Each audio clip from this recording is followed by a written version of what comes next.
उधर जब अमित ने देखा कि लक्की के माथे से पसीना गिरने को था, तो वो समझ गया कि लक्की घबरा गया था और उसके पास इन लोगों को देने के लिए कोई जवाब नहीं था। इससे पहले कि वो आगे कुछ कह पाता, अमित बीच में ही आगे आते हुए बोला, अरे देखो, लक्की तो अपना असली हीरो है। भाई को पता है कि सब लोगों को भूख लगी होगी।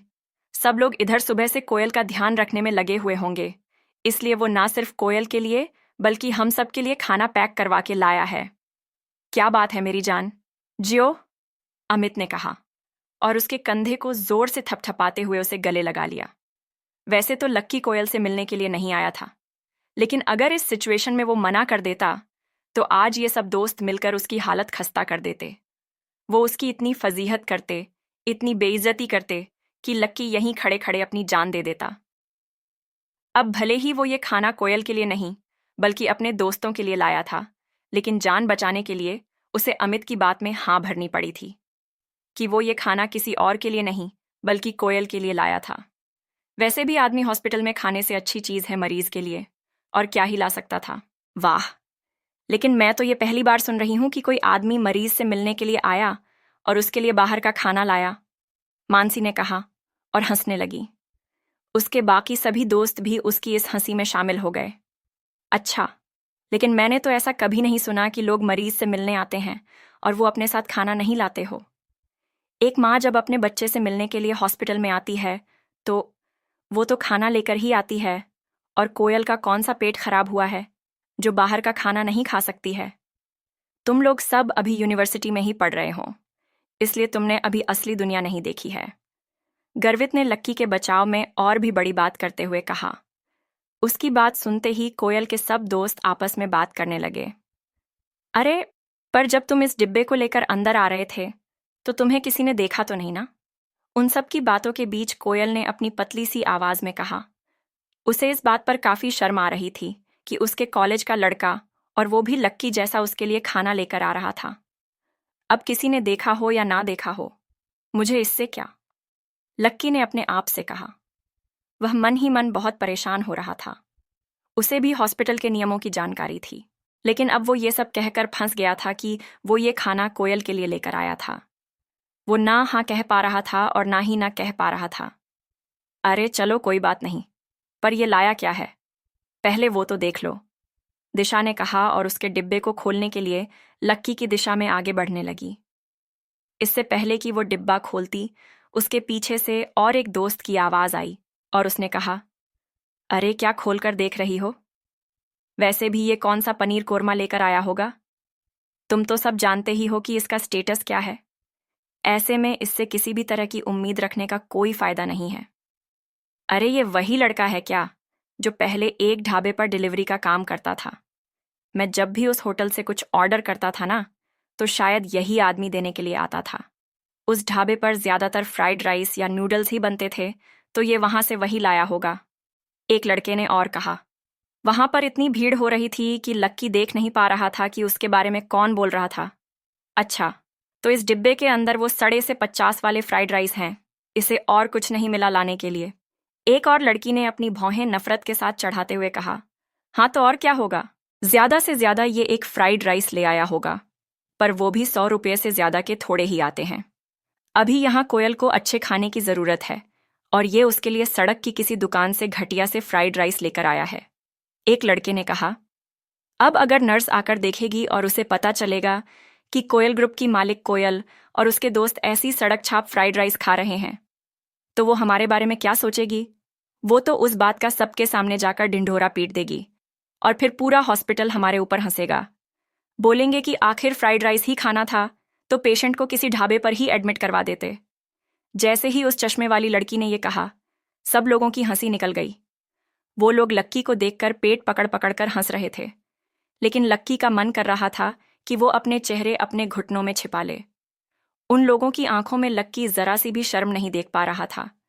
वो उन सब के सामने खड़ा था और फिर भी वो सब उसके बारे में इतना सब कुछ कह रहे थे।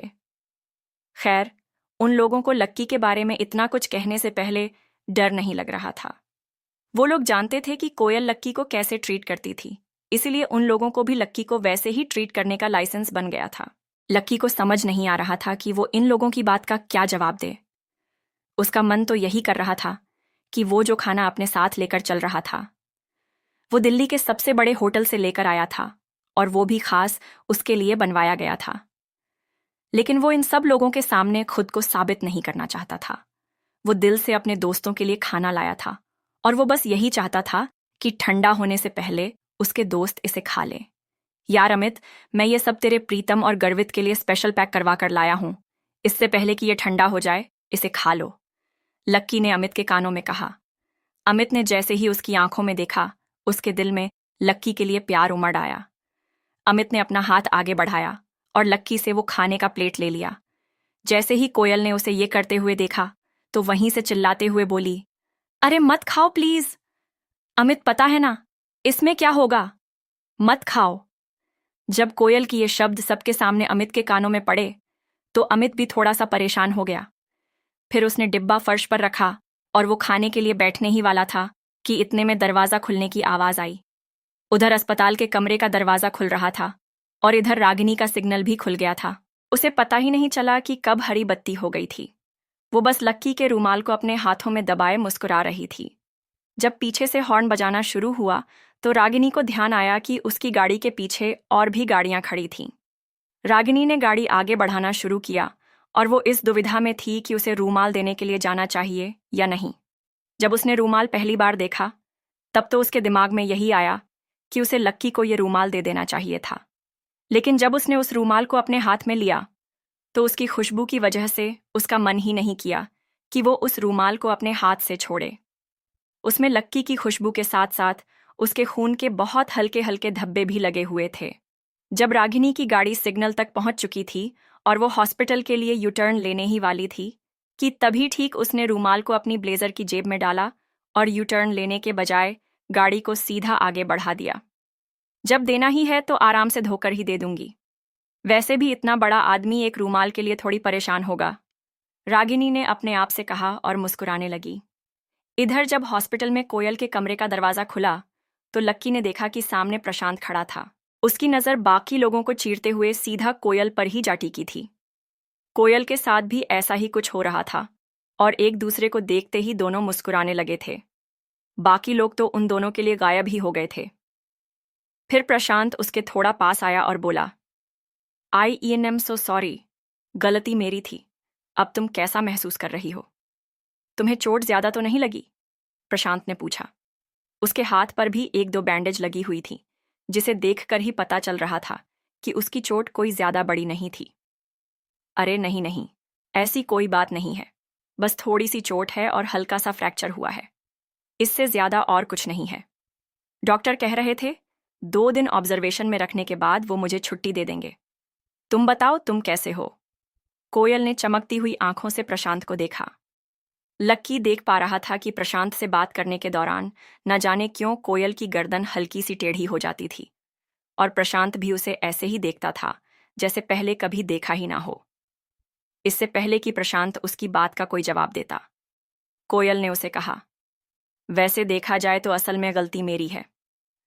अगर मैंने तुम्हारे पीछे बैठकर तुम्हें उस तरह से परेशान नहीं किया होता तो इससे पहले कि कोयल उसके आगे कुछ कह पाती, उसके गाल शर्म से लाल हो गए थे और उसने अपनी आंखें नीचे कर ली थीं।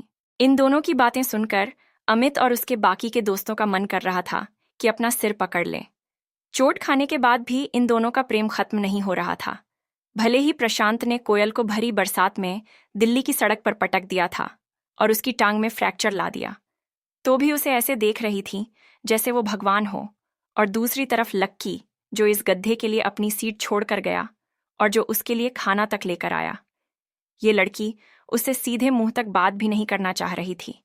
अमित ने एक गहरी सांस ली और कोयल के आगे हाथ जोड़ लिए, इससे पहले कि ये दोनों प्रेम कबूतर आगे कुछ कह पाते।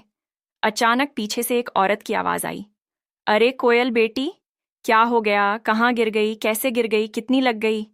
कहाँ लग गई? किस गधे ने मेरी बच्ची को बारिश में गिरा दिया? जैसे ही कोयल ने उस आवाज को सुना वो समझ गई थी कि उसके पीछे का इंसान कौन था। वो औरत कोयल के दोस्तों के बीच से होती हुई सीधी उसके पास आई और उसकी ओर चिंतित नजरों से देखने लगी। जब लोगों ने उसकी आवाज सुनी और फिर उसके कपड़े देखे तो सबकी आंखें फटी की फटी रह गई थीं।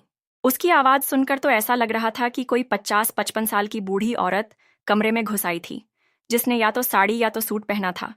लेकिन जब वो कोयल के पास आई तो उसने कोयल के हाथ को अपने हाथों में पकड़ा तो लोगों ने देखा कि वो तो काफ़ी जवान थी। वो देखने में कोयल से 4 से 5 साल ही बड़ी लग रही थी और उसने एक बढ़िया सेलन का शर्ट और ट्राउज़र पहन रखा था। उसने अपने कंधे पर काले रंग का बैग टांगा हुआ था और उसके सिर पर उसका महंगा सा दिखने वाला चश्मा टिका हुआ था। प्रशांत ने उसके मुंह से अपने लिए जब गधा सुना तो वो उसे घूर कर देखने लगा। अरे अरे आंटी, आपको कैसे खबर लगी? कोयल ने भी चहकते हुए पूछा। वो औरत देखने में भले ही कोयल की बड़ी बहन जैसी लग रही थी, लेकिन असल में वो उसकी आंटी थी। उसका नाम कश्मीरा था और वो लगती भी ऐसे ही थी जैसे कश्मीर के बागों से आई हो। मुझे तो भैया का फ़ोन आया था और जैसे ही मैंने सुना तो मैं भागकर हॉस्पिटल आ गई। मुझसे तो घर पर रहा ही नहीं जा रहा था, इसलिए मैं तो फटाफट 1 घंटे में रेडी हुई और हॉस्पिटल के लिए आ गई तुम्हारे पास, कश्मीरा ने कहा। उसके आते ही बाकी लोगों ने राहत की सांस ली। अब वो गधा बीच में नहीं बोलने वाला था। अरे अरे आंटी, ऐसी चिंता करने की कोई बात नहीं है।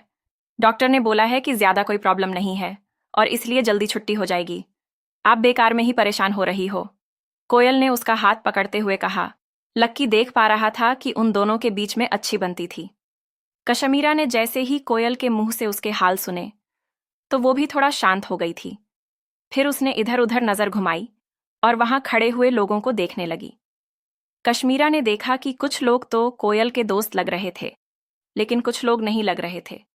लक्की को तो वो वार्ड बॉय ही समझ रही थी। फिर उसकी नज़र प्रशांत के ऊपर गई।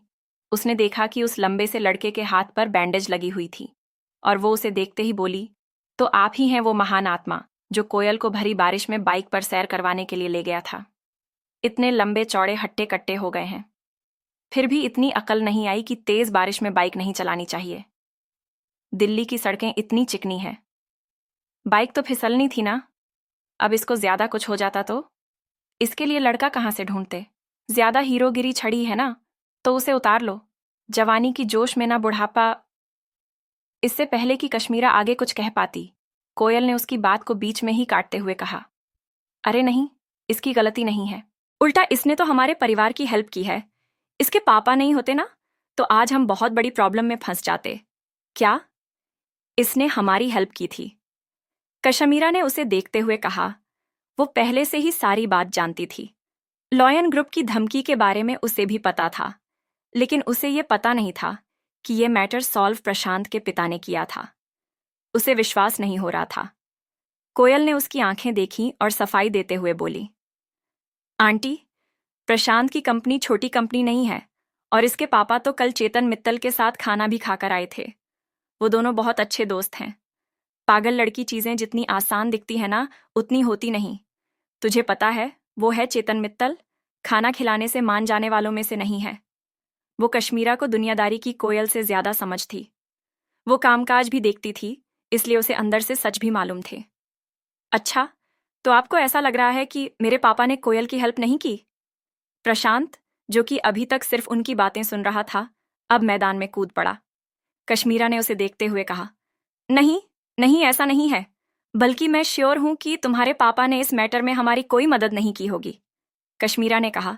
लक्की उसकी बात सुनकर मन ही मन हंस रहा था। ठीक है, मैं अभी पापा को फोन करता हूं। इतना कहते कि प्रशांत ने अपनी जेब से फोन निकाला और अपने पिता का नंबर डायल किया। लक्की उसे देख रहा था और वो वहां से निकलने के बारे में सोच रहा था। अब आगे क्या होने वाला था? क्या प्रशांत के पिता फोन उठाते? क्या कोयल को लक्की की असलियत का पता चल जाता? अगर चल जाता तो लक्की फिर आगे क्या करता?